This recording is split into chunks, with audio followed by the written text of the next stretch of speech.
Welcome to Tango Tips with Mika. First of all, I'd like to thank you for commenting and letting me know where you're watching from, the city, the countries. It's wonderful to see that it's so international and tango is all over the world. So keep on commenting, saying hi. It's really lovely. I'm really happy about it. So today I'd like to continue talking about the upper body rotation, but in the Ocho.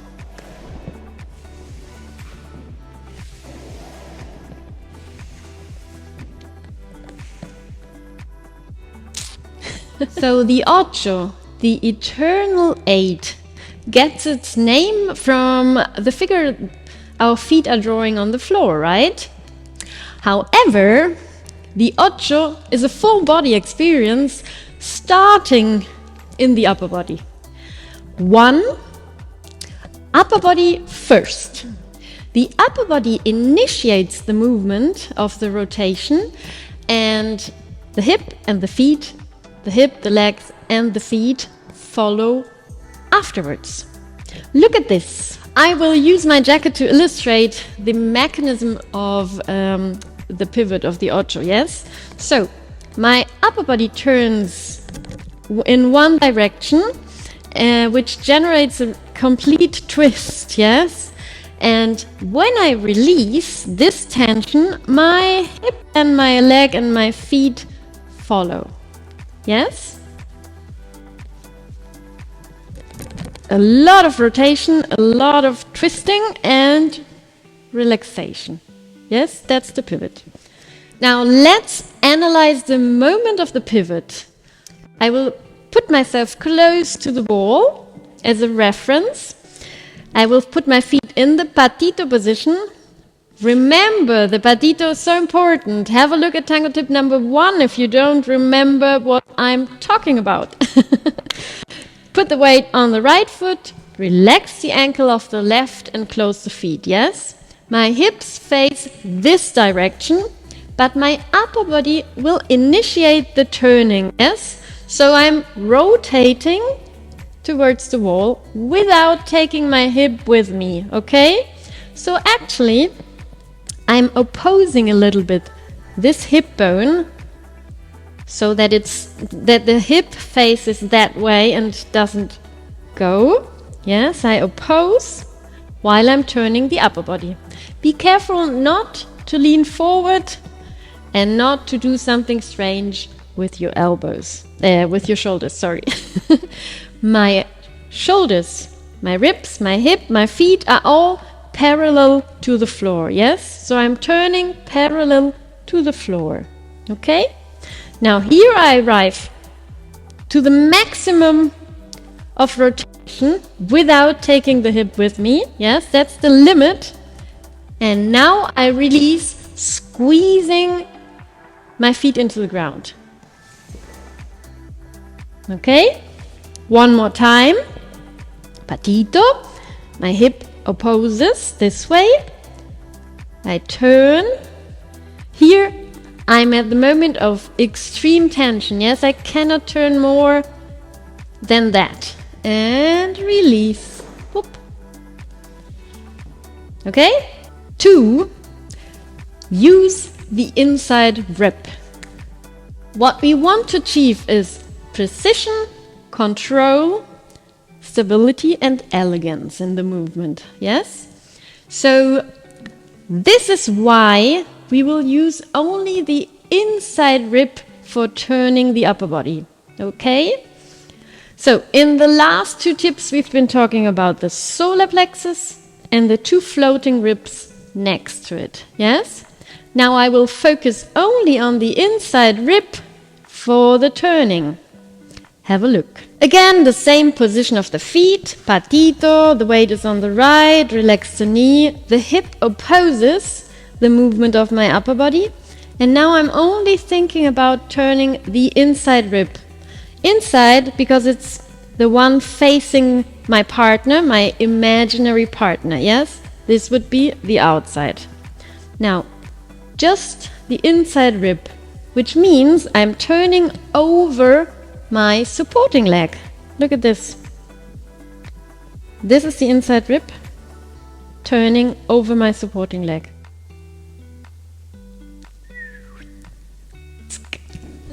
So I'm not turning outside, yes? I'm not falling, I won't need any extra help. I'm just in my axis, centered. Here I turn and release. Again, pose the hip, turn, release. Wonderful, isn't it? Really easy, really centered, very precise. 3. In the forward Ocho. We had a look at the pivot. Now we will analyze the forward Ocho step by step.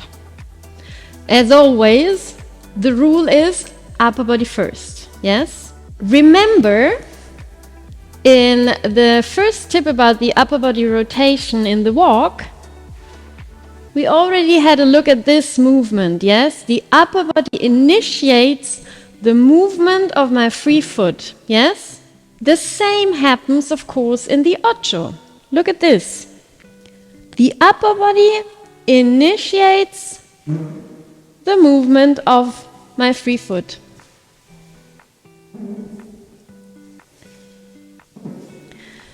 I keep on rotating the upper body the more I advance with my weight, yes? It's not a line and then I turn, but I start turning the upper body at the moment my foot advances, yes, and now I change my weight, I'm gradually changing my weight and gradually keep on turning. Here, once I've completely shifted the weight, is the moment of extreme tension, yes, that's the limit, and again I release for the pivot. So the idea is I'm always turning until the release. Again. More until I pivot. 4. Use the inside rib. This is the secret. This will make the whole difference, yes? Because again, what we want to achieve is a smooth and elegant movement without any extra force, right? Look at this.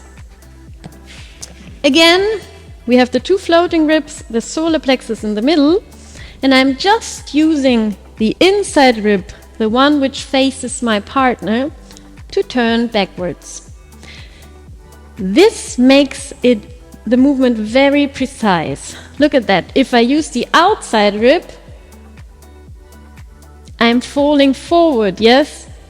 And then I will use extra movements to put myself back into the axis. This is something we don't want. I understand that sometimes we feel like we need to create more tension and we have to have the feeling of tension, but this is too much, yes? Less is more, ladies. So, use only the inside rib to turn backwards. My hip faces that way, but my inside rib turns behind. And look at this, it's wonderful because my inside rib is connected to the adductor. I'm turning over my supporting leg, yes? Not far away from it, but over, backwards, this way. And then I just pivot. So again, the inside of my upper body is connected with my adductors, yes? So this makes me absolutely centered and gives me the control over my movements and makes it delicate also, yes? Because there are no extra tensions, extra forces and everything. Look at this. I'm turning the inside rib backwards, and if I would relax a little bit my legs and my hip, you see what happened to my adductors. They close because they are connected to this movement, yes? So since I leave my hip, I oppose my hip, this doesn't happen until the moment of the pivot. where I close my ankles and feel the connection. Yes? By the way, don't do this. Yes? You have to connect the adductors until the inside part of your big toe. If not, this tension, this connection from the solar plexus, the adductor to the foot doesn't exist. Yes, you take it away. So the tension has to exist until the inside part of my big toe, and then it makes you arrive automatically to the patito. Yes? Ta-da! Why is it so important to be centered in this quite simple movement, the Ocho? Well, because when it gets bigger or more complicated, like when we're doing rebounds or voleos, I have to be absolutely centered to be able to release my legs and to express and to enjoy. Look at this. Rebound. Or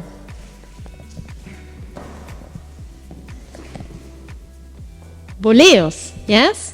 If I'm not completely in my axis, it doesn't work. And the idea of all of this, of to be centered, using the inside of our upper body for the rotation, helps us to liberate ourselves, to be stable, to be elegant, to be precise, and to be able to enjoy our dance, to express, yes? Because this is what it's about.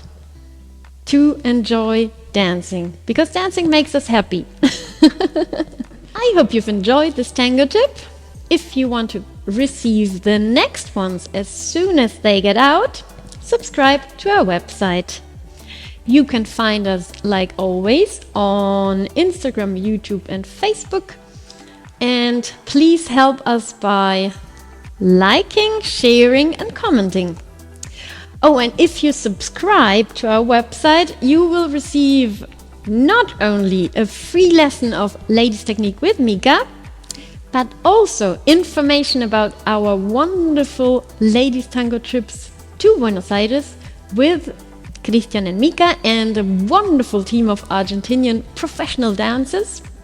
We have 2 trips coming up in October. One is already sold out, so hurry. And we have another 2 in February and March next year, and October again. So have a look at our dates and hopefully see you soon in Buenos Aires. Bye bye.